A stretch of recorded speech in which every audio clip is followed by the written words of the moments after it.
ఎన్నికలు అంటే అందరూ కూడా రాజకీయ పార్టీలు తెలుగుదేశమా వైఎస్ఆర్ కాంగ్రెస్ పార్టీనా కూటమా ఇట్లాగే ఆలోచిస్తూ ఉంటారు.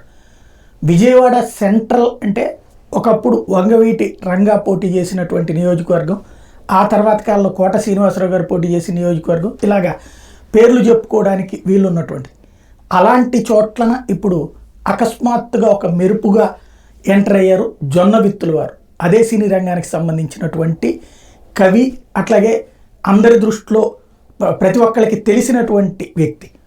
ఆయన ఇండిపెండెంట్గా అక్కడి నుంచి పోటీ చేస్తున్నారు. అదే సందర్భంలో మంగళగిరి లాస్ట్ ఎలక్షన్స్ నుంచి బాగా అందరిలో నానుతా వచ్చింది. దానికి కారణమైనటువంటిది నారా లోకేష్ తెలుగుదేశం పార్టీ జాతీయ ప్రధాన కార్యదర్శి చంద్రబాబు గారి అబ్బాయి పోటీ చేస్తూ ఉండటం. ఆ సీటు నుంచి ఇప్పుడు ఇండిపెండెంట్గా పోటీ చేస్తున్నారు పాలపర్తి వారు. ఈ ఇద్దరి స్పెషల్ ఏంటంటే వీళ్ళు ఎప్పుడు రాజకీయ నాయకులు కాదు, పూర్తిగా సాహిత్యంతో ముడిపడినటువంటి వ్యక్తులు. ఈ ఇద్దరు అకస్మాత్తుగా రాజకీయాల్లోకి ఎందుకు రావాలనుకున్నారు, అసలు ఏమిటి ప్రస్తుతం వీళ్ళ ఉద్దేశం అన్నటువంటిది వారితో మాట్లాడే ప్రయత్నం చేద్దాం. నమస్తే అండి. నమస్కారం అండి. అసలు ఎందుకు మీరు రాజకీయ రంగ ప్రవేశం చేయాల్సి అనిపించింది? తెలుగు భాష మన సంస్కృతి సంప్రదాయాల్ని బాగా క్షీణింపజేసేస్తున్నాయి ఈ ప్రభుత్వాలు. ఈ ప్రభుత్వం, గత ప్రభుత్వం కూడా. దీనివల్ల చాలా దారుణమైనటువంటి పరిణామాలు సమాజంలో వస్తాయి.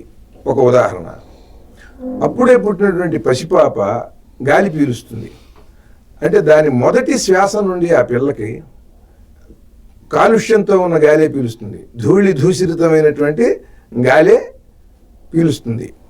ఆ పిల్ల ఊపిరితిత్తులు ఎంత, శ్వాసకోశం ఎంత, ఆ పిల్ల మాట్లాడి ఆలోచించగలిగినటువంటి స్థితి ఉంటే ఆ పిల్ల ఏమంటుందండి? మరి ఒరే మీరు ఏం చేశారా, మీరు ఇంత నాగరిక సమాజంలోకి నేను వచ్చాను, ఇంత విజ్ఞానదాయకమైనటువంటి అద్భుతమైన సమాజంలో ప్రపంచంలో పుట్టానంటున్నారు, కాలుష్యంతో కూడుకున్న గాలి నేను పీలవాలి. పుట్టి నీరు తాగటం మొదలు పెడితే కాలుష్యం ఆ పిల్లకి.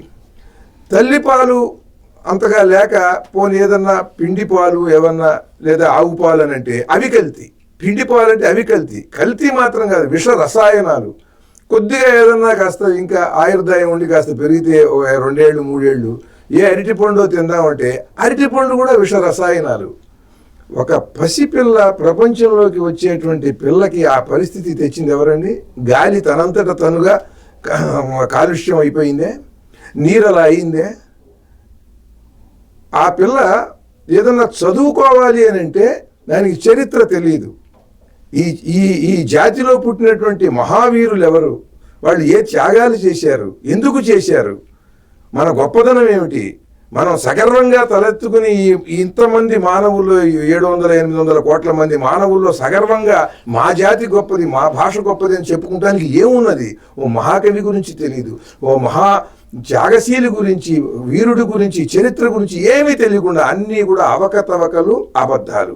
ఇటువంటి పరిస్థితులు అవి కూడా లేకుండా చేసేసాయి ప్రభుత్వాలు.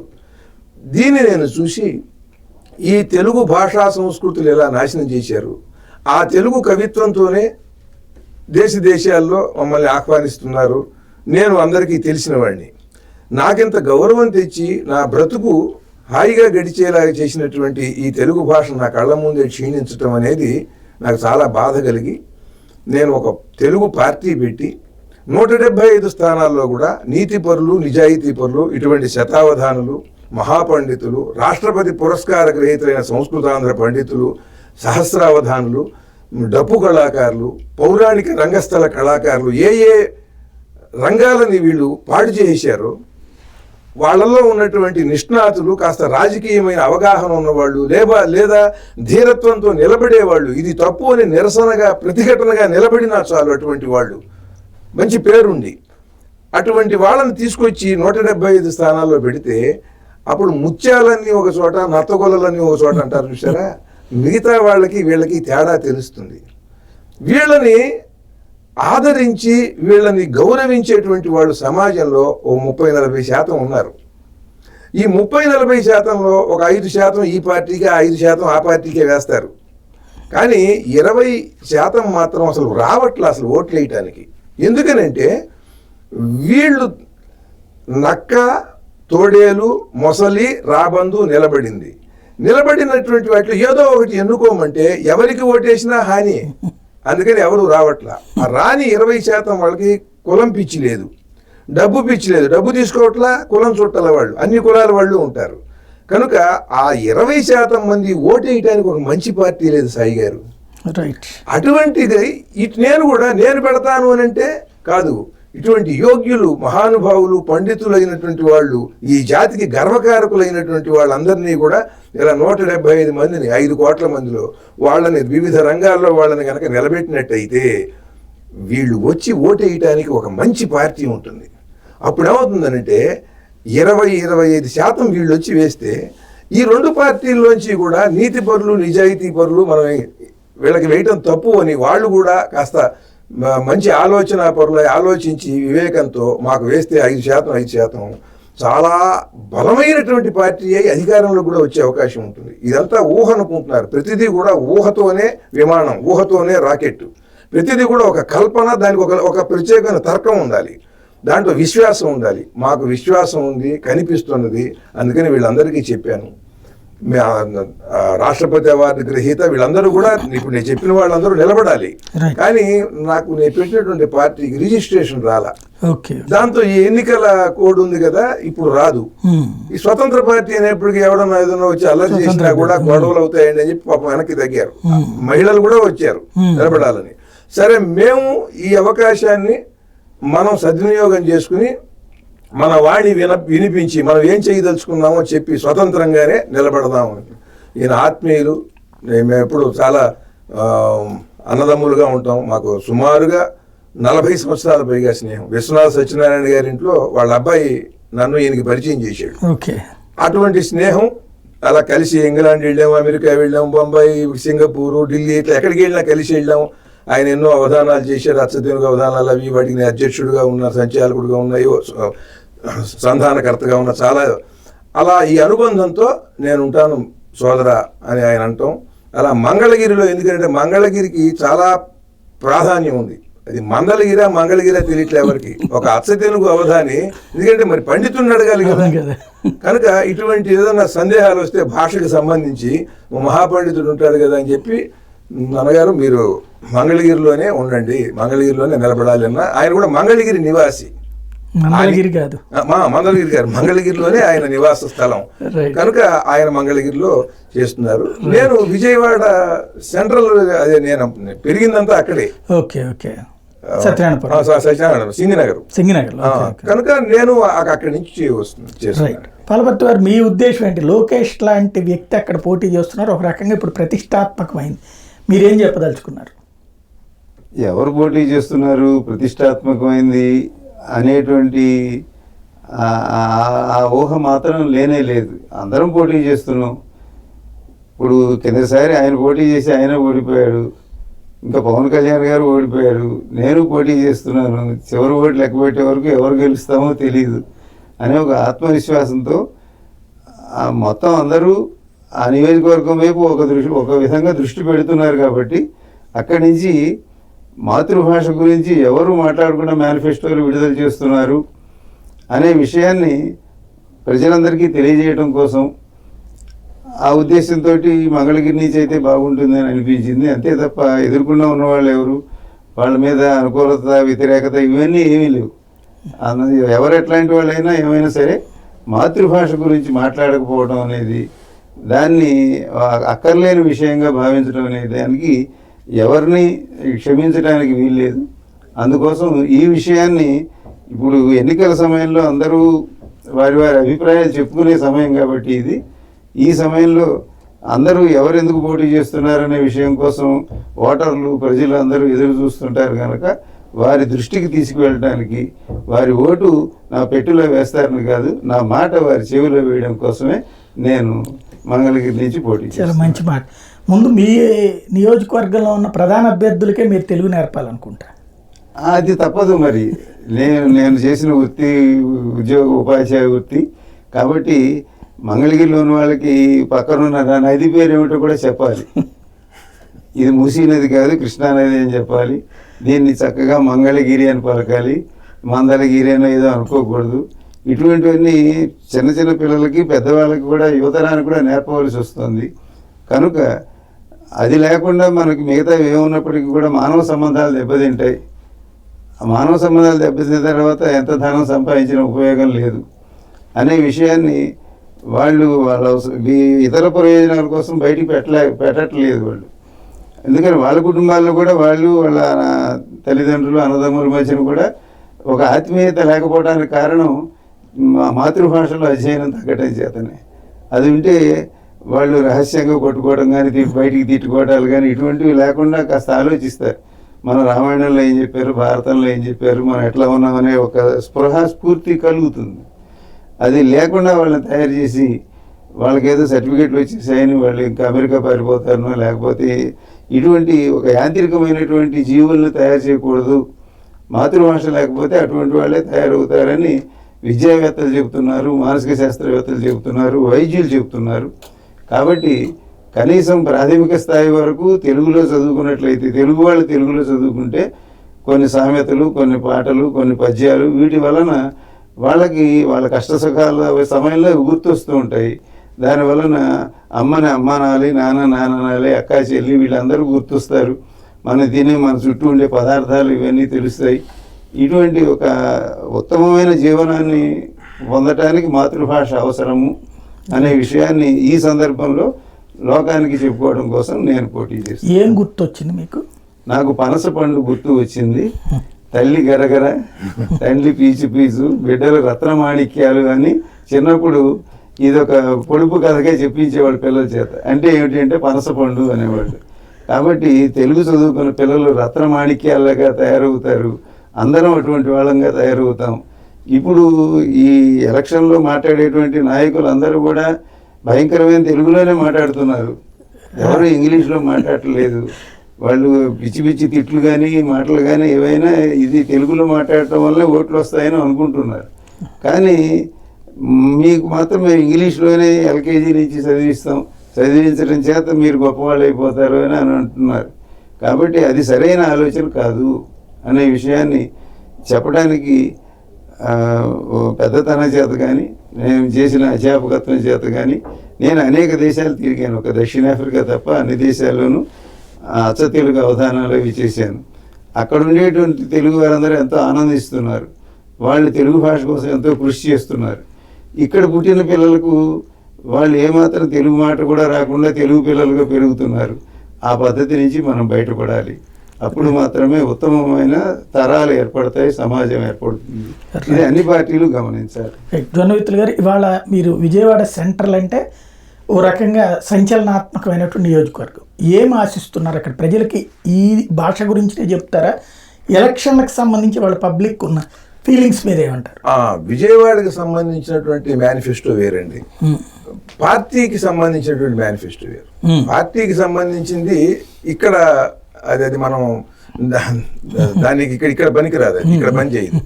దీంట్లో ఉన్న సమస్యలు ప్రధానంగా విజయవాడకు ఉన్నటువంటి ప్రత్యేకమైన అందం ఏమిటంటే గొప్పదనం, 3 కాలువలు నగరం మధ్య నుంచి అవి ప్రవహిస్తున్నాయి. అది భారతదేశంలో ఇంకెక్కడా లేదు. అది ఒక వెనిస్ నగరంలో తప్ప ఈ ప్రపంచంలో ఎక్కడా కూడా నగరం మధ్య నుంచి కాలువలు వెళ్ళటం లేదని. నేను చూసినంత వరకు ఆస్ట్రేలియా, న్యూజిలాండ్, అమెరికా, ఇంగ్లాండ్ ఎక్కడ ఏ దేశంలో ఎక్కడ లేవండి, చైనా ఎక్కడ లేవు. ఈ పరిస్థితుల్లో పరమ సుందరంగా ఆ జలాలు పరిరక్షణ చేసి అటు ఇటు ఈ బఠానీ తీగలును ఈ బోగంవిల్ల పూలు ఉంటాయి చూసారా, కాగిత పూలు అంటాం, అవి ఇవి వేసినా సరే కంటికి ఇంపుగా మనోహరంగా ఉంటాయి. ఏమండి, అలా కాకుండా ప్లాస్టిక్ సీసాలు, చెత్త చెదారంతో చాలా దారుణంగా ఉన్నది. ఏదో కాసేపు కంటి తుడుపుగా ఏదో 6 నెలలకో సంవత్సరానికో కాస్త ఏదో 4 ట్రాక్టర్లతో తీసేస్తారు, మళ్ళీ మామూలుగా వేస్తారు. వాళ్లే తీసుకుని వచ్చి కార్పొరేషన్ వాళ్లే తీసుకొచ్చి దాంట్లో కలపడం కూడా జరుగుతోంది. ఇటువంటిది ముందు విజయవాడ సుందరీకరణ, రాష్ట్ర విభజన అయిపోయిన తర్వాత హైదరాబాద్ లాంటి నగరం లేదు అని ఒక పక్కన గోల పెడుతున్నారు. హైదరాబాద్ లాంటి నగరం ఏంటి, భారతదేశంలోనే విజయవాడ లాంటి నగరం లేదు. బుద్ధి జ్ఞానం ఉండాలి. ఇక్కడ ఎమ్మెల్యేలుగా ఉన్నవాళ్ళు, ఎంపీలుగా ఉన్నవాళ్ళు అందరూ కూడా కలిసి ఈస్ట్ నియోజకవర్గం, తూర్పు నియోజకవర్గం, పశ్చిమ నియోజకవర్గం, ఈ మధ్యస్థానంలో సెంట్రల్ నియోజకవర్గం, ఈ ఎమ్మెల్యేలు అందరూ, అక్కడ ఉన్నట్టు ఎంపీ, వీళ్ళందరూ కూడా కలిసి దాని గురించి కృషి చేయాలి. ఒకళ్ళు చేస్తే సరిపోదు, ఇది చేయాలి. మొట్టమొదట 3 కాలువల్ని పరిశుభ్రమైన జలాలతో ప్రవహించేలా చేసి అటు ఇటు గట్లు పూల చెట్లతో, పూల తీగలతో సుందరంగా ఉండాలండి. తర్వాత అది పరమాద్భుతమైన పవిత్ర క్షేత్రం, స్కాంద పురాణంలో చెప్పినటువంటి విజయవాటి అది అద్భుతమైన క్షేత్రం, అంటే పర్యాటక క్షేత్రం, తీర్థయాత్రా స్థలం, అలాగే అద్భుతమైన తీర్థం. పుష్కరం వచ్చే నదులు అన్నీ లేవు, గొప్ప నది. ఆ నదీ జలాలు కూడా పరిశుభ్రం చేయాలి. అది పెద్ద మురుగుంటలాగా ఉంది నది. అలాగే కృష్ణ లోయ అయిపోయిందండి. నదీ తీరం అంతా కూడా పూర్వం ఇసుక మాత్రం తవ్వుకుని వెళ్ళేవాడు. ఇప్పుడు ఏంటంటే ఇసుకంతా తవ్వి కొండలాగా గుట్ట చేసి అక్కడి నుంచి అమ్ముతున్నారు. ఇవన్నీ కూడా చాలా దయనీయంగా ఉన్నాయి. ఏమండి ఇదంతా దానంతటా దెవలా నది, దానంతటా ఇలా ఈ కాలువలు ఇలా అవ్వాల. మీరు చేసినవి కనుక దీనివల్ల ఏమవుతుందంటే ఆ దుర్గంధం భరిస్తూ ఆ వంతెనల మీద పెడుతున్నారు, లక్షలాది ప్రజలు పెడుతున్నారు. ఇక్కడ ఉన్న ఎమ్మెల్యేలు, ఎంపీలు కూడా వాటి మీదే తిరుగుతూ ఉంటారు. ఒక్కడికి కూడా దాని మీద శ్రద్ధ లేదు. ఇది నాకు ఇప్పుడు 65వ సంవత్సరం నడుస్తుంది. నా 4 ఏళ్ల వయసులో రిక్షాలో ఒళ్ళో కూర్చోబెట్టుకుని మా అమ్మ, మా పిన్ని వీళ్ళు తీసుకెళ్తూ, వాళ్ళు కొంగు ఇలా బయట కొంగుతో ముక్కు మూసుకుని నాకు కూడా ఇలా ముక్కుకి పెట్టేవాళ్ళు, ఈ దుర్గంధం భరించలేక. అదే స్థితి ఇప్పుడు 60 ఏళ్ల తర్వాత కూడా ఆ కాలువలు అట్లా ఉన్నాయి. ముఖ్యంగా అది వరకు వేసవి కాలం వచ్చినప్పుడే ఎండిపోయి కనిపించేవి తప్ప ఇప్పుడు ఎప్పుడూ కూడా చాలా దుర్భరంగా, జల దౌర్భాగ్యం అంటే అక్కడ చూడొచ్చు. చాలా దయనీయమైనటువంటి దుర్వాసన వస్తూ ఉంటుంది అక్కడ. వీటన్నిటినీ కూడా మనం ప్రక్షాళన చేసి నగరాన్ని సుందరీకరిస్తే అద్భుతమైన తీర్థం, అద్భుతమైనటువంటి క్షేత్రం, అద్భుతమైన రవాణా కూడలి, రైల్వే కూడలి, మీకు ఏముంది దక్షిణ భారతదేశానికి, ఉత్తర భారతదేశానికి గొప్ప కూడలి. ఇవాళ అక్కడ ఇంటర్నేషనల్ ఎయిర్పోర్ట్ కూడా కడుతున్నారు. పక్కనేమో ఇప్పుడు రాజధాని ఇక్కడ పెడతామంటారు, పెట్టరు. ఏదైనా కూడా విజయవాడకు ఉన్నటువంటి సౌందర్యము, దానికి ఉన్న ప్రాశస్త్యము ఒక మహాద్భుతమైంది. దాన్ని తెలియక వీళ్ళకి దాని సంస్కృతి, చరిత్ర తెలియక, లక్ష్యం లేక, జ్ఞానం లేక, అసలు తెలియక, జ్ఞానం లేక, చేసేటువంటి ఆలోచన లేక ఇట్లా చేశారు. దాన్ని మనం సముద్ధరించాలి. అలాగే ఈ రోడ్ల మీద అప్పట్లో ఏంటంటే చిన్న చిన్న వీధుల్లో ఏదో చిన్న చిన్న ఇళ్ళు కట్టుకున్నారు. అప్పుడు కార్లు ఇవి ఏం లేవు, సైకిల్ ఉంటేనే గొప్ప. ఇప్పుడు వాళ్ళ పిల్లలందరూ చదువుకుని కారు కొనుక్కున్నాడు. ఎదురింటి వాడు కూడా కారు కొన్నాడు. ఇక్కడ ఈ కారు పెడతాడు, వాడు ఎదుర్కొంటే ఆ కారు పెడతాడండి. ఈ వీధులన్నీ అలా అయిపోయినాయి. ఒక విజయవాడే కదా, అన్ని వీధులు చాలా అస్తవ్యస్తంగా ఉంటాయి. చాలా దేశాలలో ఇటువంటి పరిస్థితి ఉన్నప్పుడు వాళ్ళు చిన్న చిన్న వీధుల్లోనే ఒక విధానంతో, ఒక క్రమంతో వాళ్ళు చక్కగా అందంగా ఉండేలాగా చేసుకుంటారు. అది చేయటం గొప్పేం కాదు. నాయకులు ఒక ప్రణాళికతో ఆ వీధిలో వాళ్ళకి వెళ్ళి మాట్లాడి ఇలా చేసి ఇలా చేస్తే బాగుంటుందయ్యా అంటే వాళ్ళు ఒప్పుకుంటారు. చేసేవాళ్ళు లేడు, కొనుక్కునేవాళ్ళు లేడు.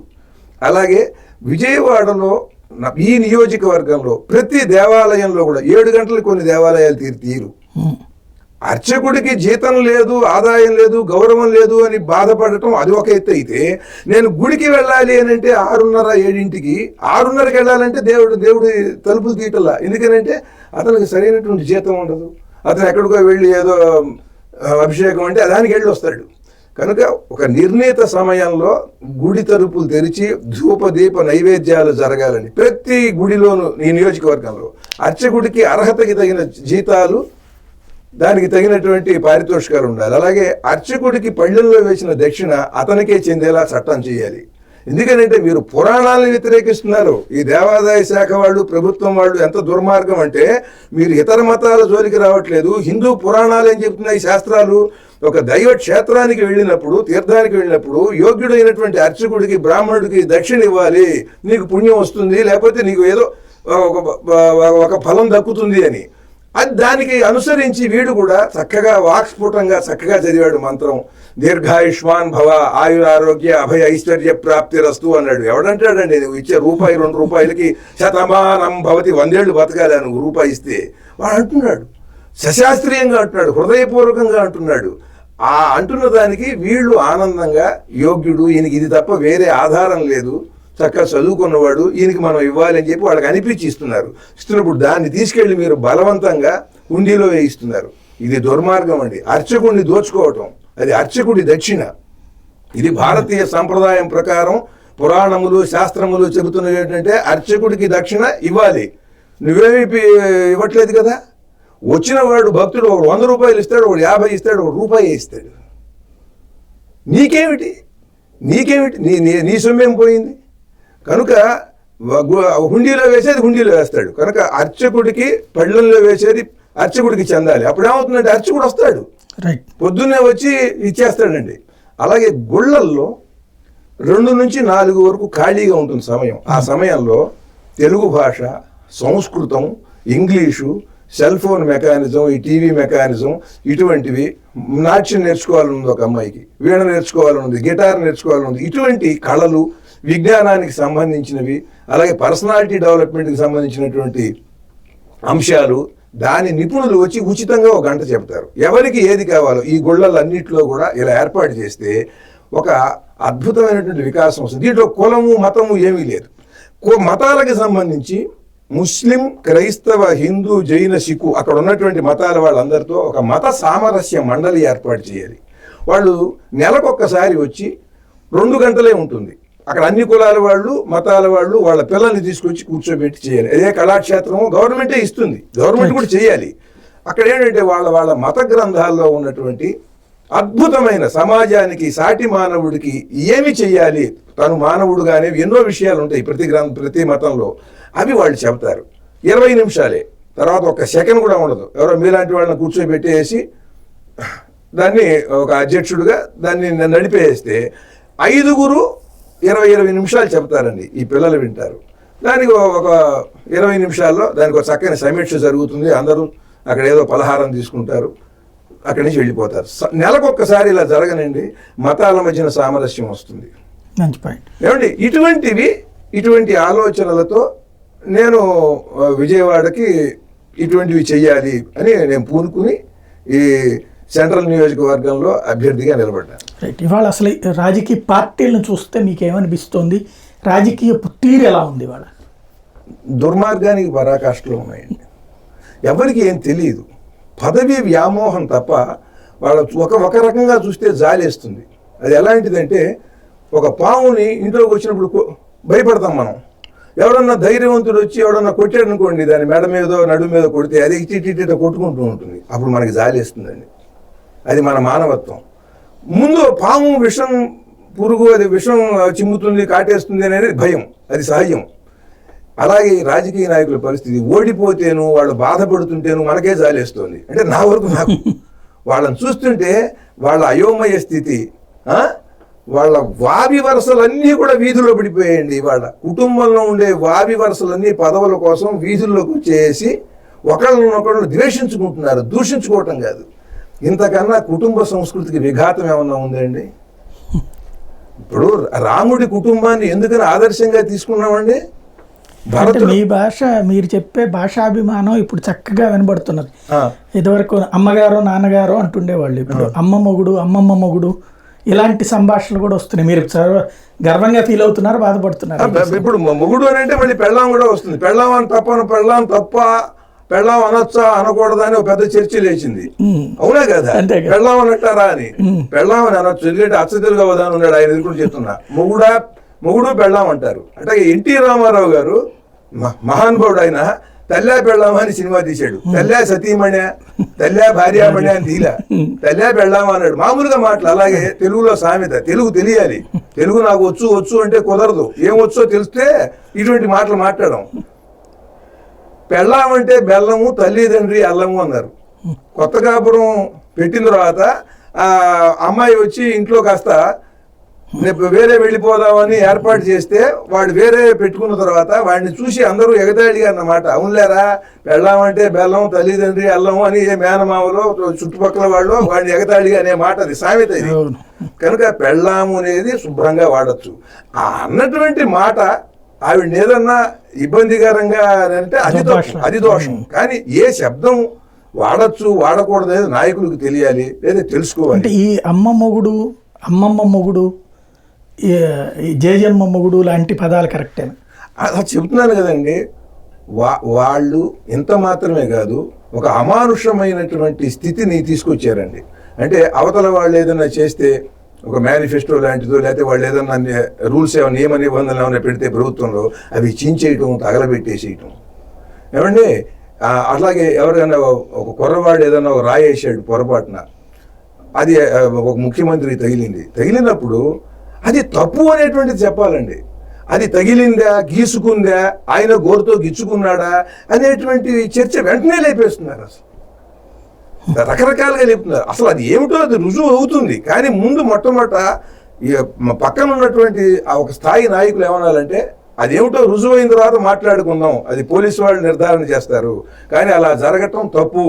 ఎవరైనా సరే రాయి వేసినట్టయితే అది తప్పు అని ఖండించాలి. అప్పుడేమవుతుంది, ఎవడు వేయడండి అది తప్పు అని తెలుస్తుంది సమాజానికి. లేకపోతే ఆయనే గీసుకున్నాడు, ఎవడు గీసుకుంటాడండి ఇక్కడ చెప్పండి? ఒక ముఖ్యమంత్రి స్థాయిలో ఇక్కడ గీసుకుంటాడా ఈ ఓట్లు పట్టడానికి? ఆయనే గీసుకున్నాడు, లేకపోతే ఇంకోటి ఏదో గీసుకుని పోగొట్టుకున్నాడు,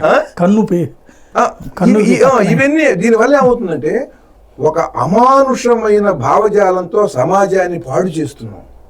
మీరు ఏదన్నా సరే ఉద్రేకపరుస్తూ వాడిని కొట్టండి, వాడిని తిట్టండి, అట్లాంటి వాడిని నాలుగు ఇవన్నీ బీభత్సంగా చేస్తే ఏమవుతుందంటే ఒక అమానుషమైన భావజాలంతో యువత, లేకపోతే అంతగా చదువు దానికి తగినటువంటి క్రమశిక్షణ లేని వాళ్ళందరూ కూడా ఈ మార్గం అవలంబిస్తారు. తర్వాత మీరు అధికారంలోకి వచ్చినా వాళ్ళని కంట్రోల్ చేయలేరు, ఏ పోలీస్ శాఖ కూడా చేయలేదు. ఎప్పుడూ కూడా మీకు ధర్మజ్ఞులే, ధర్మపరులు, నీతిపరులు, వీళ్ళు ఓజోన్ పొర. కరెక్ట్. ఇప్పుడు సమాజంలో ఎవడు ధర్మంగా సౌమ్యంగా ఉంటాడో, జ్ఞానం కలిగి ఉంటాడో, 4 శాస్త్రాలు చదువుకుని మంచిగా ఉండి ఆదర్శంగా ఉంటాడు, వాడు ఓజోన్ పొర లాంటి వాడు. మీరు వాడికి విలువ ఇవ్వకుండా మీరు మీ ఇష్టంగా అమానుషమైనటువంటి రాక్షసమైన భావజాలంతో రెచ్చగొడుతుంటే ఏ నాయకుడికి ఆ నాయకుడు వాళ్ళ కార్యకర్తల్ని, వాళ్ళ వర్గాలని మీరు పక్కకి వెళ్ళిపోయిన తర్వాత ఆ వర్గం ఈ వర్గం ప్రజానీకమే. వాళ్ళు ఏ భావజాలంతో ఉన్నారు? వాళ్ళని సవ్యమైన దివ్యమైన భావజాలను ఉంచవలసిన వాళ్ళు కవులు, పండితులు, కళాకారులు. ఆ కళలు, కవిత్వము, పాండిత్యముకి అవకాశం లేకుండా మీరు చేసి మీ దిక్కుమాలిన పాండిత్యాన్ని అసెంబ్లీలో దగ్గర నుంచి చూపిస్తున్నారు. ఇది సర్వనాశనానికి కారణం అవుతుంది సమాజంలో. అయ్యింది, మీకు తెలియట్లా. ఎవరు మాట్లాడుతున్నా కూడా దాదాపుగా వాళ్ళు ఒక పదవి పిచ్చిలో, ఒక వ్యామోహంలో ఏదో మాట్లాడుతున్నారు తప్ప వాళ్ళకి అసలు దాని మీద ఒక ప్రత్యేకమైనటువంటి సామర్థ్యం ఉంది. దానికి ఇది ఇంతే ఒక శాస్త్రీయమైనటువంటి అవగాహన, ఆధారాలు ఉండి మాట్లాడటల్లా. ఇంతంతసేపు మాట్లాడక్కర్లా ఎవరు కూడా. అది ఎందుకు మాట్లాడుతున్నారంటే వాళ్ళు పదవీ పిచ్చితో, వ్యామోహంతో 1-2 గంటలు సభ చేస్తే 1 గంట సేపు ఎదుటివాడిని తిడతాడు, ఒక అరగంట జాతీయ పక్షంలో ఎవరినో తిడతాడు, ఒక 1/4 గంట వాడికి మద్దతు ఇచ్చేవాడిని తిడతాడు. చివరికి నా అంతటి వాడు లేడు, మాకే ఓటేయండి అని చెప్పేసి వెళ్ళిపోతాడు. ఏ సభ సారం చూసినా ఇదే నిస్సారం. 10 కోట్లు ఖర్చు అవుతుంది 1 లక్ష మంది వస్తే. వాళ్ళందరినీ ఎండల్లో తిండి తిప్పలు లేకుండా కూర్చోబెట్టడం, ఎంత తిండి పెట్టినా ఎంత నీళ్ళు ఇచ్చినా కూడా దారి అమానుషం కదండి. వాళ్ళని పాపం అట్లా ఎండల్లో కూర్చోబెట్టడం ఇవంతా కూడా అనవసరం సాయి గారు. అందుకని ఇది చెప్పటం కోసం మనం బాధపడటం కాదు, ఇది చెప్పాలి ఏదైనా కానివ్వండి ఎందుకు అని దీంట్లోకి వచ్చాం. రైట్ మాస్టర్, మీ దగ్గర మీరు పిల్లల్ని ఎంతోమందిని చదివించారు. అప్పటి భావజాలాలు, ఇప్పటి భావజాలాలు ఇది చూస్తుంటే మీకేమనిపిస్తుంది? ఈ టెంపర్మెంట్ చూస్తుంటే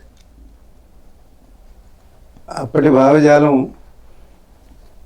ఇప్పటి భావజాలానికి కారణం నేను చెప్తే వాళ్ళకి అధ్యయనం చేసే భాష ప్రయోజనాన్ని గురించి చెప్పాల్సి ఉంటుంది.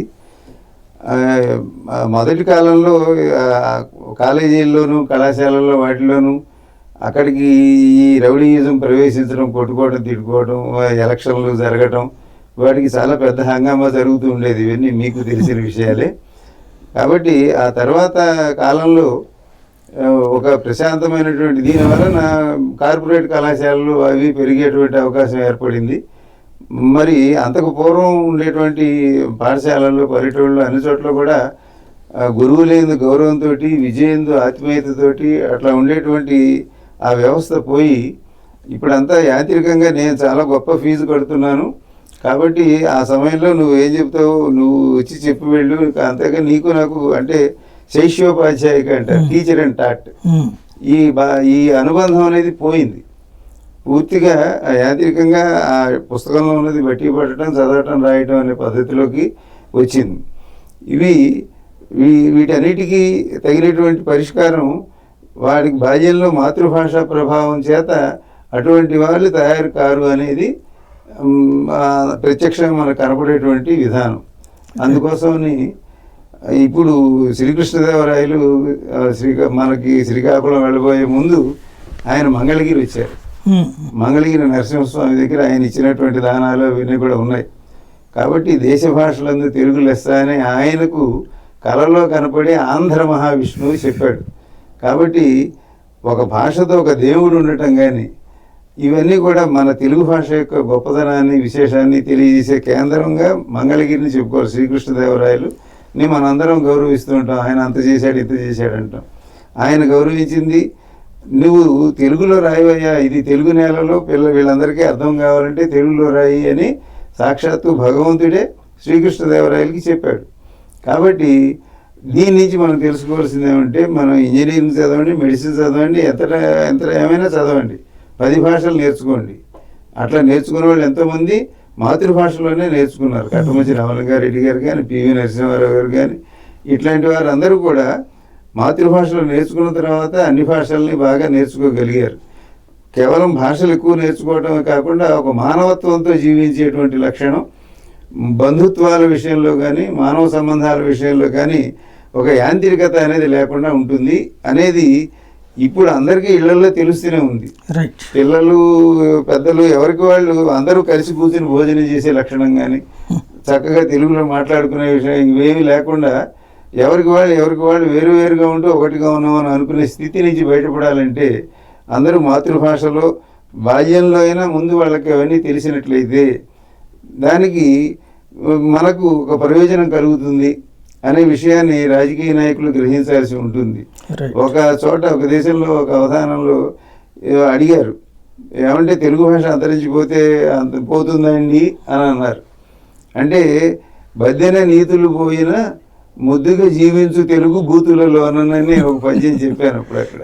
ఇప్పుడు వీళ్ళు ఎట్లా తెలుగుని ఆ విధంగా బతికిస్తున్నారు. ఇప్పుడు బూతులతో అమ్మమ్మ కూడా అనాలి, అమ్మ ఏమనాలి, ఇట్లా అట్లా అని కనీసం ఆ జ్ఞానంతో అయినా తెలుగు భాషను బతికించండి ఆ ప్రజలందరికీ కూడా. అంటే ఆ మాట చెప్పండి, పెళ్ళామంటే తప్ప రైటా నెంబర్ 1? రెండోది ఈ అమ్మ మొగుడు లేకపోతే అమ్మమ్మ మొగుడు లాంటి పదాలు కరెక్టా? ఇవి చిన్నప్పుడే మా స్కూళ్ళలో అన్ని చోట్ల చెప్పేవాళ్ళు. నేను ఆయన మాటతోటి అందరు గౌరవిస్తారు, మీ నాన్నగారు ఉన్నారా అనాలి కానీ మీ అమ్మ మొగుడు ఉన్నాడా అనకూడదురా అని చెప్పేవాళ్ళు. ఇప్పుడు అసలు తెలుగులోనే చెప్పకపోతే వాడికి చిన్నప్పుడే ఆ ప్రభావం వాడి మీద. అది కాదు, ఆయన పెళ్ళాం శబ్దం పెళ్ళాం శబ్దం రైటు అని, అది సరైన శబ్దం, రైట్ అని కూడా పెళ్ళామని సినిమా తీశారండి. ఇప్పుడు మీరు బాలవ్యాకరణం చూడొచ్చు, చెన్నసూరి గారు రాసిన ఈ నిఘంటువులు చూడొచ్చు, అన్నిట్లోనూ ఉన్న పదం అది. మీ దగ్గర వాస్తవంగా మీదైన చమక్కులతో ఇప్పుడు రాజకీయాల గురించి ఏం మాట్లాడుతున్నారు, ఏం కవితలు తయారు చేస్తారు? తప్పకుండా. అయితే నేను ఒకటే అండి ఈ సందర్భంగా చెప్పేది, ఈ రాజకీయ అంటే మీరు ఎందుకు పార్టీ పెట్టారు, ఎందుకు రాజకీయాల్లోకి వచ్చారనేది కదా మీకు కానీ ఇటు అందరికి ఏంటంటే ఒకటే, ఒక పసిపిల్ల పుడితే వాళ్ళ గాలి పీల్చే గాలి కలుషితం, వాడు తాగే నీరు కలుషితం, వాళ్ళ ఫారెక్స్ ఏదో వాడికి పెట్టేటువంటి ఇది ఒక తల్లి పాలు తప్ప ఏ పాలైనా గేదె పాలు అన్ని గేదెకి ఇంజక్షన్ ఇస్తున్నారు, అది కలుషితం. అరటిపండు తింటే అది విష రసాయనం. ఇలా మీరు ఏ రకమైనటువంటి సంక్షేమం ఇస్తారండి? పుట్టిన పిల్లవాడికి గర్భవతి ప్రసవం అవడానికి సంక్షేమం ఉంది, ఉచిత ప్రసవం చేస్తున్నారు. ప్రసవించిన వెంటనే ఈ ప్రపంచంలోకి వచ్చిన ఆ పసిపాప పీల్చడానికి గాలి మీరు స్వచ్ఛంగా ఇస్తున్నారా? ఆ పసిపాపకి నీరు మీరు స్వచ్ఛంగా ఇస్తున్నారా? ప్రపంచంలోకి వచ్చిన పిల్లకి అది నేననేది. అలాగే ఏంటి మీరు ప్రకృతిని చెడగొట్టేశారు, ప్రకృతిని నదీ తీరాలు నాశనం చేశారు, నదీ జలాలు నాశనం చేసేశారు, ఏమంటే గాలిని నాశనం చేసేశారు, భూమిని నాశనం చేసేశారు. చెట్లు ఎక్కడికి వెళ్తాడు చెట్లు నరికి పారేస్తున్నారు. స్కాంద పురాణంలో చెప్పింది నదీ తీరాలలో, ముఖ్యంగా కృష్ణా నదీ తీరంలో స్కాంద పురాణంలో ఉంటుంది, రేవాఖండంలో. ఆయన అడగండి చెప్తారు. నేరేడు చెట్లు మారేడు చెట్లు, జువ్వి చెట్లు, రావి చెట్లు, జమ్మి చెట్లు ఇవన్నీ కూడా దట్టంగా ఉండేవండి. మొత్తం ఏది సహ్యపర్వతం దగ్గర నుండి అంశలదీవి వరకు కూడా ఇటు అటు తీరాల్లో. అప్పుడు వరదలు వచ్చినా కూడా ఆపగలిగేవి చెట్లు. ఇవాళ చెట్టు కాదు, అసలు మట్టే లేదు అసలు నదీ తీరంలో. అంటే ప్రకృతిని నాశనం చేస్తున్నారు మీరు. రైట్. ఏమంటే పిల్లలు పోని పెరిగి వాళ్ళు ఆనందించడానికి, గొప్పగా మేము గొప్ప జాతి అని చెప్పుకునేందుకు, లేదా ఒక మనో వికాసం కలగడానికి భాషా సంస్కృతి లేకుండా చేస్తున్నారు. సంస్కృతిని నాశనం చేశారు, ప్రకృతిని నాశనం చేశారు. ఎందుకు బతుకుతున్నారు? ఆ పదవి కోసమును నలుగురు గన్మెన్లును మీకు ఉపయోగపడని, మీరు అనుభవించని డబ్బు సంపాదించడం కోసమేనా? ఇది ఇందుకని ఈ ప్రశ్న వేయటానికి ఒక కవిగా కంటే రాజకీయ వేదిక ఏర్పాటు చేసి విద్వాంసులు, వేద పండితులు కూడా నుంచునే వాళ్ళండి రేపు. అలా వేద పండితులు, శాస్త్ర పండితులు, పౌరాణిక కళాకారులు వీళ్ళందరితో కూడా 175 మందితో మేధావులతో ఒక పార్టీ నిలబెట్టాలి. ఎంత అయితే అంత జరుగుతుంది. మనకి ఆ 20% ఓట్లు అయిన వాళ్ళు కనుక వీళ్ళు ధర్మంగా నిలబడ్డారు, మంచి పని జరుగుతుందని వచ్చి వేశారనుకోండి, మా దగ్గరికి పరిగెత్తుకుంటూ వస్తారండి. 6% ఓట్లున్న పవన్ కళ్యాణ్ గారి దగ్గరికి మోడీ గారే వచ్చి కూర్చుని భుజం తట్టి మాట్లాడుతుంటే 20%, 25% కనుక ఒక పార్టీకి వచ్చిందంటే ధర్మంతో, నీతితో నిలబడే వాళ్ళకి ఎందుకు రారండి? ఎవరైనా మా దగ్గరికి వస్తారు. అందుకని దాని శక్తి ఉండే సమాజంలో నీతిపరులు, జాతి కోసం, సంస్కృతి కోసం ఇంకా ఆరాట పడుతున్న వాళ్ళు, దానికి మద్దతు ఇచ్చేవాళ్ళు ఉన్నారని తెలియజేయడం కోసం పార్టీ పెట్టాను. ఇప్పుడు నేను చేసేటువంటి దాంట్లో అనేకమైనటువంటి చమక్కులు మీకు తెలియదు కాదు. ఇవాళ ప్రతి కులాన్ని వాడుకుంటున్నారు. ఓ కార్పొరేషన్ ఏదో పెడతారు, వాళ్ళకి ఏదో బిళ్ళలు బిస్కెట్లు ఇచ్చేసి వాళ్ళని ఉపయోగించుకుంటున్నారు. 2-3 కులాల భాగస్వామ్యంతో కూడిన నియంతృత్వమే తప్ప ప్రజాస్వామ్య పరిపాలన కాదు ఇది. రైట్. ఇది దీని మీద ప్రతి కులానికి కూడా నేను హెచ్చరిక చేస్తూ ఒక పాట రాశాను. ఓకే. మీ కులాన్ని చీల్చి 2 చెప్పులు చేసి వేరెవ్వరి కాళ్లకో తొడగద్దండి. మీ కులం బలాన్ని ముష్టి చిప్పను చేసి బాబు ధర్మం అంటూ ముష్టెత్తకండి. తెలిసి కూడా దుర్మార్గుల పల్లకి మోయకండి. మీ పవిత్రమైన ఓటు అపవిత్రం చేయకండి. మీ కులాన్ని చీల్చి 2 చెప్పులు చేసి వేరెవ్వరి కాళ్లకో తొడగద్దండి. కబ్జాదారుల కాళ్ళకి తొడగద్దండి. మీ కులం బలాన్ని ముష్టి చిప్పను చేసి బాబు ధర్మం అంటూ ముష్టెత్తకండి. మీ కొడుక్కి ఇస్తారు స్కాలర్షిప్పు, వాళ్ళ కొడుక్కిస్తారు లీడర్షిప్పు. మీ కొడుకు ఫీజు రియంబర్స్మెంటు, వాళ్ళ కొడుకు మెంబర్ ఆఫ్ పార్లమెంటు. జాబు లేక మీ పిల్లలు పేమెంటు, వాళ్ళ పిల్లలంతా కలిసి గవర్నమెంటు. నీ కొడుక్కి షెడ్డులో వర్క్మెన్షిప్, వాళ్ళ కొడుకు అదానీతో పార్ట్నర్షిప్. ఏకలవ్య శిష్యుడైన నీ కొడుకు లేబరు, పరమానందయ్య శిష్యుడైన వాళ్ళ కొడుకు లీడరు. మీ కులాన్ని చీల్చి 2 చెప్పులు చేసి సంఘద్రోహుల కాళ్ళకి తొడగద్దండి.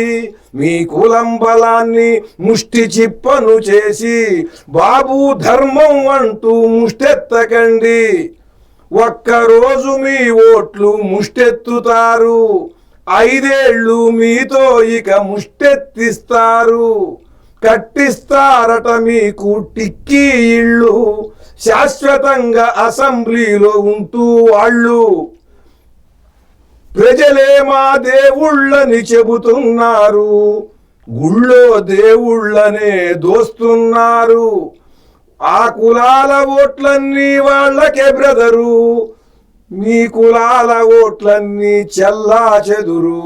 వాళ్ళల్లో వాళ్ళకుంది యూనిటీ, మీ అందరికీ లేనిది అదొక్కటి. మీ కులాన్ని చీల్చి 2 చెప్పులు చేసి వేరెవ్వరి కాళ్లకో తొడగద్దండి. మీ కులం బలాన్ని ముష్టి చిప్పను చేసి బాబు ధర్మం అంటూ ముష్టెత్తకండి. తెలిసి కూడా దుర్మార్గుల పల్లకి మోయకండి. మీ పవిత్రమైన ఓటు అపవిత్రం చేయకండి. చాలా బాగుంది. ఈ రెండవ అంటే ఇవాళ ఉన్నటువంటి పాలిటిక్స్లో ఇప్పుడు జరుగుతున్నటువంటి తీరు చూసినప్పుడు కూటమి దీని గురించి ఏమనుకుంటున్నారు? కూటమి అని అంటే ఎప్పుడు కూడా భారతం చదివిన తర్వాత ఈ కూటములు ఇవన్నీ నాకు చాలా చిన్నగా ఉంటాయండి. ఇదంతా కూడా ఒక తాత్కాలిక ప్రయోజనకర నాటకీయత తప్ప ఇదంతా వాళ్ళకి స్వప్రయోజనకర నాటకీయత. ఎవరితో కలవరు. ఇదంతా కూడా ఒక నాటకం. ఇది ఎక్కడికెక్కడ అది మనం చూస్తూనే ఉన్నాం. 20 ఏళ్ల కిందట ఒక 5 ఏళ్ళు మళ్ళీ ఉండటం, ఒక 5 ఏళ్ళు కలిసి వద్దనుకోవటం, మళ్ళీ కలవటం ఇవన్నీ కూడా చూస్తున్నాం మనం. అందుకని ప్రజలు ఏం చేస్తారు అది అనే దాన్ని బట్టే తప్ప ఇది మాత్రం ఇది దాంట్లో చిత్తశుద్ధి లేదు. ఒక రాక్షసుడి పాలన నుంచి విముక్తి కోసం ఇంతమంది కలవాలది మహాభారతం దగ్గర నుంచి ఉందని చెప్తున్నారు. అది నేను నమ్మను. అది తప్పు. రాక్షసుడు అని మీకు నచ్చని వాడు ప్రతివాడు రాక్షసుడే. వాళ్ళు కూడా మీరు రాక్షసులు అనుకుంటారు. అది తప్పు. ఇది రాక్షస పాలన. దీన్ని అంతం చేయడం కోసం మేము కలిసామనేది అది ఎప్పుడూ తప్పు అండి. అది రాక్షసుడు అనుకోవట్లేదు కదా. మీకు ఒక మాట చెప్తాను. రాక్షసుడు అన్నారు కనుక ఒక పరిపాలన ఇప్పుడు ఉదాహరణకి జగన్మోహన్ రెడ్డి గారికి ఉదాహరణకి ఒక 30% ఓట్లు ఉన్నాయనుకుందాం. అంటే అది 56 అంటారు, వీళ్ళు 45 అంటారు. ఊరికి 30 అనుకుందాం. ఇటు 30% అంటే తప్పనిసరిగా పడేవి. 30% ఓట్లు ఉన్నాయంటే 25% మంది మా దేవుడు అంటున్నారు. మనం రాక్షసుడు అంటాం కాదు. వాళ్ళు ఏమంటున్నారు? 30% ఓటర్లు ఆయనకుంటే 25% మంది దేవుడు అంటున్నారు. ఈయనకి 30% మందే ఉన్నాయనుకున్నాం. 30% మంది ఈయన కూడా ఉందనుకున్నాం. మన ఎక్కడ 1% కూడా తగ్గించదు. 1% కూడా దేవుడు అంటలా. చూడండి, అంటే మీరు చేసినటువంటి పథకాలతో ప్రయోజనం పొంది వాళ్ళు కృతజ్ఞతతో దేవుడు అంటున్నారు. అక్కడ అది గమనించాలి. మరి రాక్షసుడు ఎట్లా అవుతాడు? ఎవరికి రాక్షసుడు? కనుక ఇవన్నీ ఈ ఆరోపణలన్నీ ఉన్నాయి చూశారండి. ఆరోపణలు, అరుపులు, కేకలు, ఓ భారీ ఊరేగింపులు ఇదంతా ప్రజాదరణకి నిదర్శనం కాదు. పిచ్చి ఖర్చు తప్ప వృధా ఖర్చు. ఊరేగింపులు ఉన్నాయి చూసారా? ఆ ఆటోలకి వాటికి కట్టించారు. పాపం ఎండలకి పడలేక వాళ్ళు ఏదో చెట్టు కింద నుండి సన్నగా ఏదో రేడియోలో పాత సిలోన్ పాటలు వింటూ ఉంటాం చూసారా మన చిన్నప్పుడు. అలా చిన్నగా పెట్టుకుని పలానా వారికి ఓటేయండి అంటూ చాలా చిన్నగా సేవలు వినేటట్టుగా ఉంటుంది. అది అలా పెట్టుకుని పాపం అక్కడ కూర్చుని ఉంటాడు అతను. రాష్ట్రం సర్వనాశనమైందని మీకు అనిపించట్లేదా? అది ఎవరి లెక్కలు వాళ్ళకు ఉంటాయండి. ఇంకోటి, నా ప్రయోజనాలు దెబ్బతిన్నప్పుడు నాకు మీరు రాక్షసుడు అండి, మీ ప్రయోజనాలు దెబ్బతింటాయనంటే మీరు నన్ను రాక్షసుడు అంటారు. అది కాదు. ఇవాళ ఏమైందంటే ఇంకో మాట కూడా చెప్తున్నాను. మీరు మీడియాలో ఉన్నారు కానీ చెప్తున్నాను. మీడియా సర్వనాశనం చేసింది సమాజాన్ని. మీడియా సర్వనాశనం చేసింది. ఎవరు ఏం చెబుతున్నారో అసలు సమాజంలో సరిగ్గా ఎవరికి అవగాహన లేకుండా చేసి పారేసింది. కరెక్ట్. ఎవరికి సరైనటువంటి అవగాహన లేదు. చిన్న విషయం జరగగానే అసలు అదేదో మొత్తం మహాప్రళయం జరిగిపోయినట్టుగా వాడేదో అసలు నరకాసుర, త్రిపురాసురకి, మహిషాసుర, కీచకులందరూ ఒకటైపోయినట్టుగా అవతల వాళ్ళని చిత్రీకరించడం. వాళ్ళేదో చిన్నది అయిపోగానే అమ్మో మొత్తం అసలు బ్రహ్మంగారు చెప్పినటువంటి ఆ చివరి దశకు వచ్చేసాం, వీళ్ళే కారణం అన్నట్టుగా వీళ్ళు చెబుతున్నారు. ఇది చాలా తప్పండి. సమాజాన్ని మీరు కంట్రోల్ చేయలేరు. పదవుల్లోకి రావటం ఒకటే పరమావధి కాదు. శాంతి భద్రతల్ని పోలీసులు కూడా ఏం చేయలేరు. మీరు చేస్తున్నటువంటి దౌర్భాగ్యకర అమానుషమైన భావజాల ప్రసారం వల్ల ఏ పోలీసులు కూడా కంట్రోల్ చేయలేరండి. కరెక్ట్. కనుక మీరు నైతిక విలువలు జాతికి విద్యలోంచి రావాలి. అక్కడ లేకుండా చేసి పారేశారు. ఎక్కడన్నా మంచి సినిమాల్లోనూ టీవీ సీరియల్లో రావాలి, అక్కడ లేకుండా చేసి పారేశారు. రైట్. మీరు ఇంకా తల్లిదండ్రులను పొద్దున వాళ్ళు ఎడతారు, పొద్దున వీళ్ళు వస్తారు, అయిపోయింది. ఇక ఎట్లా వాడికి తెలుస్తుంది? పిల్లవాడికి నైతికత అంటే ఎట్లా తెలుస్తుంది? ఒక మంచి పద్యం లేదు, ఒక చక్కని ఒక హరిశ్చంద్రుడు కథ ఉందండి, సత్యం కోసం చనిపోయాడు అనేది. అది ఆ పద్యాలతో వాళ్ళు పాడినప్పుడు మనం కూడా చూసాం. 10-12 ఏళ్ల వయసులోనే మన హృదయం మీద ముద్రపడింది. మనం సత్యహరిశ్చంద్రులు అవ్వలేదు, కానీ సత్యం యొక్క విలువ తెలిసింది. సత్యం ఎంత గొప్పది. అరే అబద్ధం ఆడకుండా ఉంటాం. మాట మీద నిలబడేవాడికే రాయకుడు కూడా గొప్ప. మాట మీద నిలబడ్డాడు రాని. ఈ సందర్భంగానే చెప్తున్నాను మీకు, నేను అభ్యర్థిగా నిలబడి అక్కడ ఉన్నటువంటి అధికార పక్షం అభ్యర్థి, ప్రతిపక్షం అభ్యర్థి, మిగతా అభ్యర్థులను కూడా చూడండి, నన్ను చూడండి.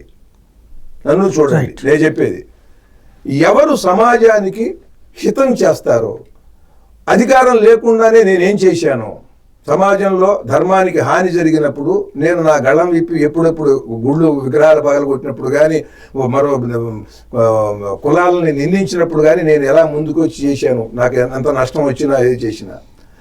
అధికారం ఉండి మీరేం చేశారు? అధికారం ఉండి మీరేం చేశారు సమాజానికి? మీ నియోజకవర్గానికి మీరేం చేశారు అధికారం ఉండి? ఇది చూడండి, మీ జ్ఞానం ఏమిటి? మీకు ఏం గుర్తొచ్చింది? ఏది? మీ సింబల్.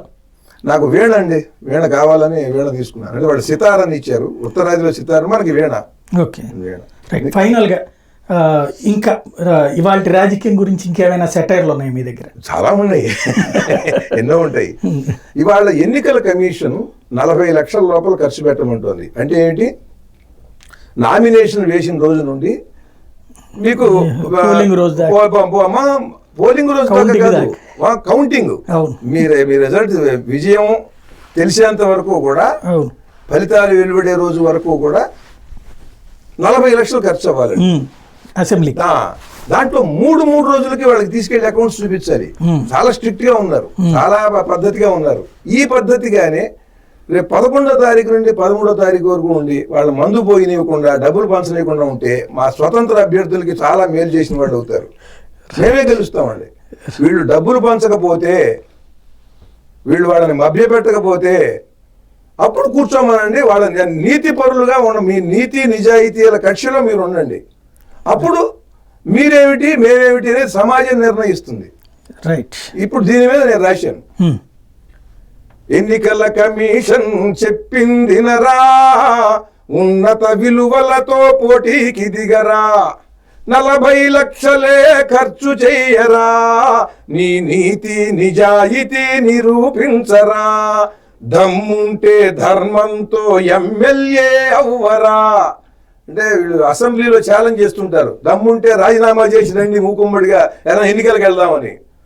దమ్ముంటే 40 లక్షల్లో మీరు ఎన్నికల ఖర్చు పెట్టి చేయండి. దమ్ముంటే ధర్మంతో ఎమ్మెల్యే అవ్వరా, ఎన్నికల కమిషన్ చెప్పిందినరా, ఉన్నత విలువలతో పోటీకి దిగరా. రైట్.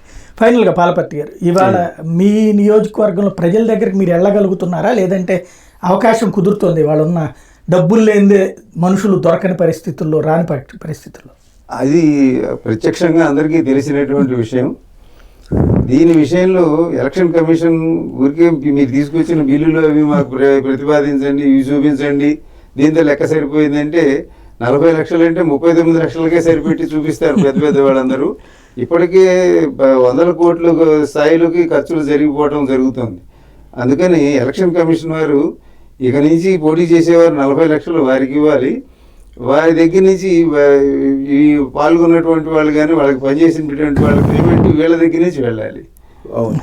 ఆ పద్ధతిలో పెడితే ప్రత్యేకంగా వాళ్ళకి తెలుస్తుంది. కాబట్టి నేను 10 ఆటోలు పెట్టాను, ఆటోలకి 50,000 ఏంటంటే ఆ ఆటోలకు 50,000 ఈ 40 లక్షలు వాళ్ళు అక్కడ డిపాజిట్ చేసి అందులోంచి ఇవ్వాలి. అట్లా ఇచ్చినప్పుడు నిజంగా అందులోనే సరిపోతుంది. లేకపోతే 40 లక్షలు లెక్క చూపిస్తున్నారు, ఇన్ని కోట్లాది రూపాయలు ఖర్చు పెడుతున్నారు. కాబట్టి పేదవాళ్ళు లేకపోతే ఎవరైనా ఏ పౌరుడైనా నామినేషన్ వేయచ్చు, కానీ వాడికి వేసే గతేది దిక్కేది ఏం చేయాలి లేనప్పుడు కొంతమంది చేతిలో మాత్రమే రాజకీయం అంతా ఉంటుంది. అదే రాజకీయం అనుకుంటున్నారు. కానీ రాజానమతో ధర్మః అని రాజు ప్రభువుగా ఉండి అనగా ఒక ప్రభుత్వంగా ఉండి ప్రజలను తీర్చిదిద్దటానికి కావలసినటువంటి మేధావులు, జ్ఞానులు వీళ్ళందరూ ఉన్నటువంటి ఉన్నత సభలను కూడా కేవలం రాజకీయ పునరావాస కేంద్రాలుగా మార్చేశారు. ఎవరో ఎక్కడ ఏమి ఎమ్మెల్యే కాకపోతే ఎమ్మెల్సీ చేసేసి పరిస్థితి. కవులు, పండితులు, గాయకులు, మేధావులు ఇటువంటి వాళ్ళందరి కోసం ఆ పై సభ ఏర్పడింది. అవి లేనప్పుడు మేము దిగువ సభకైనా వచ్చి మా మాట చెప్పుకోవాలి అనే ఒక పౌరుడిగా మా కర్తవ్యాన్ని, బాధ్యతని చేయడం కోసం ఎవరు భయపెట్టినా జేబులో రూపాయి లేకపోయినా, అంటే ఇప్పుడు 0 బడ్జెట్ నామినేషన్ అనే పేరుతోటి చేస్తున్నాను. ఇప్పటి వరకు 2 సార్లు సమర్పించాను, అన్నీ నీళ్ళే చూపించాను తప్ప ఒక పైసా 10,000 రూపాయలు డిపాజిట్ ఎలక్షన్ కమిషన్కి చక్కగా జరగడానికి విరాళంగా ఇస్తున్నా, తెలుగు భాష విరాళంగా నేను భావిస్తున్నాను. రైట్. ఫైనల్గా ఒకటండి, ఈ స్వతంత్ర అభ్యర్థికి ఉండేటువంటి ఇబ్బందులు ఏంటంటే ప్రజలకు తెలియాలి. 25వ తారీఖు వరకే నామినేషన్లు తీసుకున్నారు. 26వ తారీఖు నాడు మిమ్మల్ని ఎన్నికయ్యారు, మీ నామినేషన్ స్వీకరించామని చెప్పారు. అప్పటి నుంచి మేము ప్రచారం చేసుకునేందుకు కుదరదండి, మాకు గుర్తు లేదు. వాళ్ళకైతే గుర్తుంటుంది, అధికార పార్టీకి ప్రతిపక్ష పార్టీకి గుర్తులు ఉంటాయి, మాకు గుర్తు లేదు. ఇప్పుడు తర్వాత వాళ్ళు గుర్తు 29వ తారీఖు ఇచ్చారు. అది బ్యాలెట్ పేపర్తో సహా వచ్చేప్పటికి 30వ తారీఖు అయింది. అంటే నెంబర్ చెప్పాలి కదా, మేము 30వ తారీఖు నుంచి 11వ తారీఖుతో రేపు ప్రచారం ఆపేయాలి. అంటే ఈ 11 రోజుల్లో జెండాలు ముద్రించి, కరపత్రాలు ముద్రించి 21 వార్డులకి, డివిజన్లకి వెళ్ళి తిరిగి 2,79,000 మంది పైగా ఉన్నటువంటి ఓటర్లని కలిసి చేయటం అంటే అది అసాధ్యం అండి. అది వాళ్ళకి జెండాలు ముద్రించక్కల, ఉన్న జెండాలు వాడుకోవచ్చు. రేపు ఈ ఎలక్షన్లు అయిపోతే కూడా ఒకవేళ ఎక్కువ ముద్రించిన తర్వాత పనికి వస్తాయి వాళ్ళకి. మాకు ఈ గుర్తు మీద రేపు 13వ తారీఖు తర్వాత మేము ఏం చేసినా దీనికి సంబంధించి మాకేమీ పనికిరాదండి. పైగా వాళ్ళ ఊరేగింపులు ఎలా ఉన్నాయి, వాళ్ళ అట్టహాసాలు ఎట్లా ఉన్నాయి, ప్రచార రథాలన్నీ కూడా, ట్రాఫిక్కి ఇబ్బంది. అసలు మీరు ఊహించనంత డబ్బు విచ్చలవిడిగా ఖర్చు పెట్టేస్తున్నారు. ఖర్చు పెడితే ఎవడన్నా చూస్తున్నాడా, విసుక్కుంటున్నారు జనం. అయినా సరే వీళ్ళు ఇలా చూపిస్తే జనం అందరూ కూడా మా పక్షాన ఉన్నారు, మా వెనకాల ఉన్నారు అనుకుంటున్నారని వీళ్ళు 1 కోటి ఖర్చు పెట్టి ఊరేగింపు చేస్తారు. వాళ్ళు 1.5 కోటి ఖర్చు పెట్టున్నారు. ఇది భయ ప్రదర్శన, బల ప్రదర్శన కూడా కాదు. డబ్బు వృధా అండి, డబ్బు పూర్తిగా వృధా. ఈ సందర్భంలో మా స్వతంత్ర అభ్యర్థులకు ఉండే ఇబ్బంది ఏంటంటే, నాలాంటి వాడికి మీరు వచ్చి మాకు కలవలేదు కదా అని ప్రజలు, ఓటర్లు అనుకునే అవకాశం. నిజమే, ఎంతమందిని కలుస్తాం? 8 తర్వాత ఎండ, పొద్దున్నే 6ంటికి, నేను 4ంటికే లేచి పెడతా, వాళ్ళు లేవద్దు. 6ంటికి వెళ్ళాం, వాళ్ళు ఏదో స్నానాలు అవి చేసుకోవాలి, వాళ్ళు పొద్దున్నే వచ్చి కూర్చుని అడిగినంటారు. ఇప్పుడు చాలా క్లిష్టమైనటువంటి పరిస్థితి అండి ఈ స్వతంత్ర అభ్యర్థులకి. పైగా నేను వెడితే వచ్చి ఫోటో దిగుతామనో, మా అమ్మాయి పాట పాడుతుంది వినండి అనో, దాని ఇప్పుడు వినకుండా ఉండడానికి లేదు నేను. ఏమంటే ఈ పరిస్థితుల్లో ఇన్ని డివిజన్లు ఇవన్నీ చేయాలంటే కష్టం నాకు. అందుకని నేను కూడా ఓటర్లకి నేను కూడా అభ్యర్థించేది ఏమిటంటే, మీరు విఘ్నులు, వివేకులు, మేధావులు, సంప్రదాయవాదులు, నేను యోగ్యుణ్ణి అనుకుని ఉన్నవాళ్లలో పరిశీలించి నాకు ఓటు వేసి మీరు నన్ను గెలిపిస్తే నేను మీ దగ్గరికి వస్తాను. నేను ప్రతి వీధి తిరిగి మిమ్మల్ని కృతజ్ఞతతో నేను మిమ్మల్ని కలుసుకుంటా. అది మీరు చెయ్యాలి. ఎందుకంటే ఏ అభ్యర్థి కూడా చేయటం లేదు. అది మాకు మరీ కష్టం అండి. మాకు డబ్బు కష్టం అవుతుంది. దీనికి తోడు అందరినీ వెళ్ళి కలుసుకోవటం ఈ ఎండల్లో వీటిల్లో కూడా మాకు చాలా ఇబ్బందులు ఉన్నాయి. అందుకని ఓటర్ మహాశయులకి మీ ఛానల్లో విజ్ఞప్తి చేసేది ఏమిటంటే, దీన్ని కూడా అర్థం చేసుకుని మాకు మీరు మద్దతు ఇవ్వాలని కోరుతున్నాను. Thank you. ఇది పరిస్థితి. ఓవరాల్గా అయితే ఇంతవరకు మనం పార్టీల అభ్యర్థులు, పార్టీల నాయకుల ఇంటర్వ్యూలు చూస్తున్నాం, డిబేట్లు చూస్తున్నాం. అలా కాకుండా సమాజం కోసం ఆలోచిస్తూ, అలాగే సమాజంలో మార్పు కోసం ప్రయత్నిస్తున్న వాళ్ళని పరిచయం చేయడం కోసమే ప్రత్యేకంగా ఈ కార్యక్రమం ఏర్పాటు చేసింది. Thank you. చాలా సంతోషం అండి.